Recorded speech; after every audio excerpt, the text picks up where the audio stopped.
Welcome to The Terrible Take, a mini podcast telling Steelers Nation what's on our mind.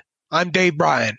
Several weeks ago in A Terrible Take, I talked about how Pittsburgh Steelers wide receiver Ray-Ray McCloud was likely the team's biggest winner following the 2021 NFL Draft, and how it is now up to new offensive coordinator Matt Canada to make sure the player wins more on offense this upcoming season if he ultimately makes a 53-man roster once again. I still believe that. However, I'm not so sure that McCloud will be used as much in the slot in 2021 as fellow Steelers wide receiver JuJu Smith-Schuster would like us all to believe when he talked on the subject on Wednesday.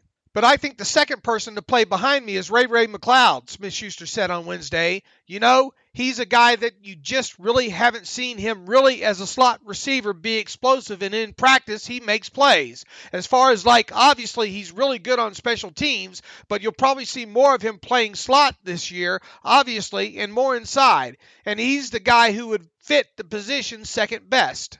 With all apologies to McCloud, we're talking about a wide receiver that to date has all of 25 receptions in the NFL, with 15 of those coming behind the line of scrimmage. And of the other 10, just one of them came more than 5 yards past the line of scrimmage. Because of that, it's really hard to imagine him playing a considerable number of offensive snaps in the slot in 2021, and especially just so Smith-Schuster can play outside a little more.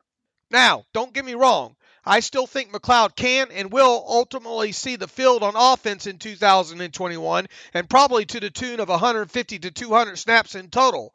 I also expect and hope McCloud will touch the football more than 24 times on offense in 2021, with a few of those touches coming more than 5 yards past the line of scrimmage. I am personally tasking Canada with that chore, as McCloud's speed needs to be utilized so that it becomes a threat every play that he's on the field.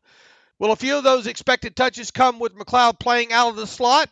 Sure, I think so, and I think they should. If indeed Smith-Schuster does play a lot less in the slot in 2021, I would expect fellow wide receivers Chase Claypool and Deontay Johnson to be the ones to mostly absorb those vacated inside snaps, not McCloud, who measures in at around 5'9" and around 190 pounds. Claypool played a little bit in the slot at Notre Dame, and so he shouldn't have much of a problem doing it with the Steelers some in 2021. Should, however, McCloud wind up playing in the slot in 2021 as much as Smith-Schuster hinted on Wednesday he might, I believe that will be the result of a few things having gone horribly wrong on the injury front. McCloud is an extra chess piece for Canada to use in 2021, and thus that means moving him all around in the offense with minimal snaps coming with him lined up in the slot, the position that Smith-Schuster is still best suited to play the majority of the time. Be sure to follow us at SteelersDepot.com and check out episodes of The Terrible Take every weekday at 5 p.m. Eastern Time. And check out The Terrible Podcast with myself and Alex Kozora every Tuesday and Friday.